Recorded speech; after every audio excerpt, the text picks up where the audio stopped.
Radiating all the magic of root canal treatment, the sleaziest global sporting event since the 1936 Berlin Olympics kicked off the evening with a charmless little ceremony and a lopsided match between the two worst teams at Vladimir Putin's latest vanity project.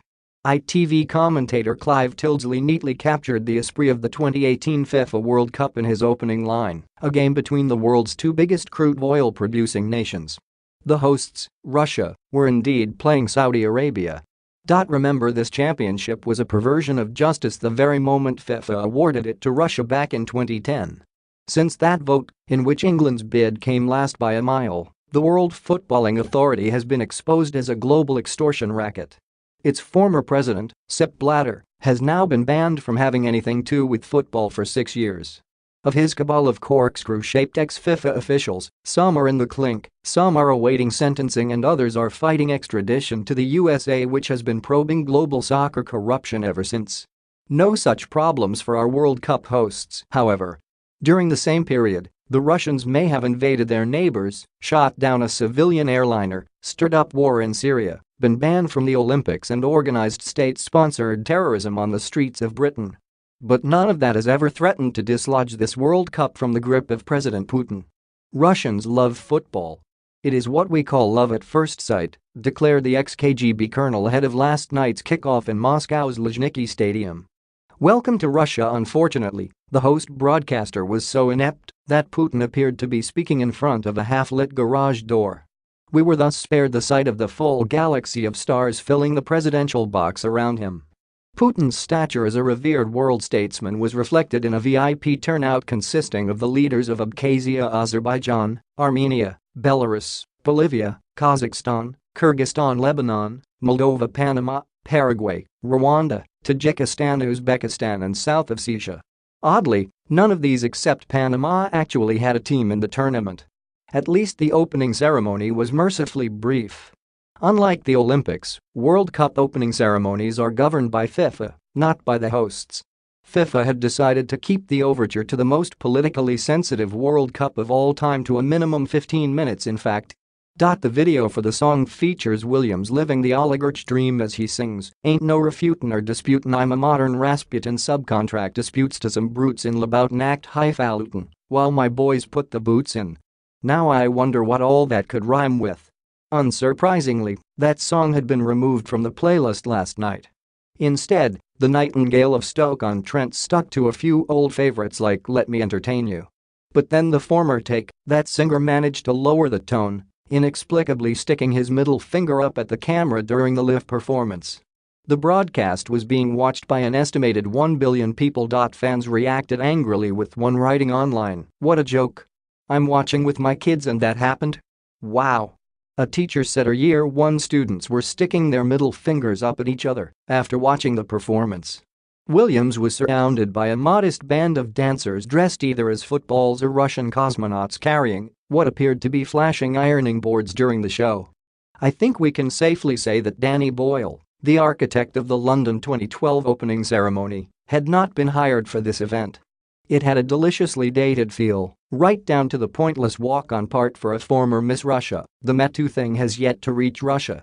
This was Austin Powers meets Eurovision, without the humor. A low-tech giant bird on stilts flapped in bearing the Russian opera singer, Aida Garifalina, to sing a duet with Williams. Apparently he was also meant to sing Rock DJ, but the television coverage cut away to a panel of football pundits, so we didn't hear that. At least ITV's coverage loyally resumed in time for Mr. Putin.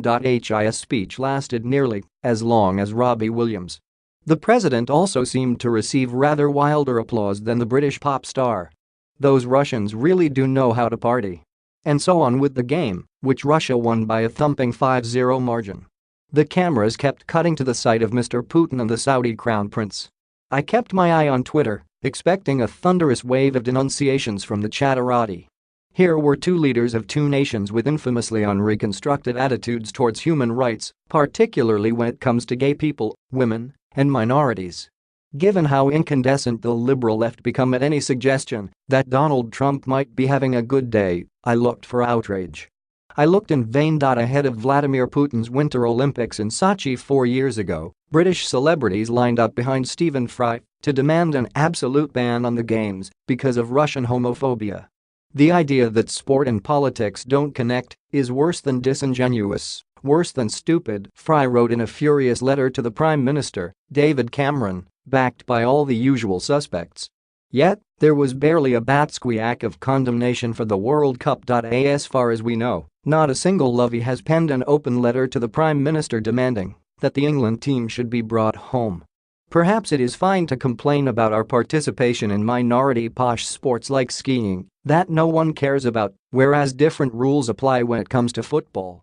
After all, as BBC pundit Gary Lineker has reminded us this month, it is very hypocritical for anyone in Britain to criticize Russia's hosting of this tournament. That is because the UK is just as evil. Who are we to start getting judgmental on who should have the World Cup? Lineker asked the Radio Times. We all know how corrupt our country is at times. Perhaps we don't like some things that Putin has done, but we'll be their guests. It takes a bold person to prick the vast bubble of hype around the start of a World Cup. One such, however, is the eternal human rights campaigner, Peter Tatchell. While other so-called activists fire off the occasional tweet and demand a waitress boycott of things they disapprove of, Tatchell is the real thing. He frequently ends up in hospital as well as jail for his troubles. Having made it to Russia, the indefatigable Aussie-born Londoner began a one-man protest outside the Kremlin attacking Russian persecution of gay men in Chechnya and was arrested. He was later released, having been told he can either leave the country by the end of the month or return for a further hearing. No sign of a celebrity Twitter storm in his defense, though. We now have 4 weeks of this ugly charade to go before Putin removes the mirthless smile from his face and the Cold War resumes as usual. At least, given England's form, we should be heading for home soon enough. There is precious little chance of Harry Kane going up to the presidential box to receive the trophy from Putin. But if it does happen, Harry, remember not to shake his hand. You don't know where it's been. East and West squared up in a series of provocative military exercises to coincide with the start of the World Cup. British troops joined a force of 18,000 on Russia's doorstep as Putin ordered his largest naval war games for 10 years. The Russian president's immense show of force, expected to continue into next week, involves 36 warships and 20 aircraft off the country's north coast, near Norway. Meanwhile, Sabre Strike, a US-led war exercise taking place on the outskirts of the Lithuanian city of Kaunas, was designed to prepare nations near Russia for a hypothetical attack. Both nations were clear the exercises were not meant as a provocation, but that displays were timed to coincide with the World Cup kicking off. All eyes are on a white cat that lives in that Hermitage Museum in St. Petersburg, as it's had a winning streak predicting match results. Achilles, who was born in the museum, predicted 3 out of 4 winners in the Confederation Cup in 2017. Last night he was still on form, indicating Russia would beat Saudi Arabia.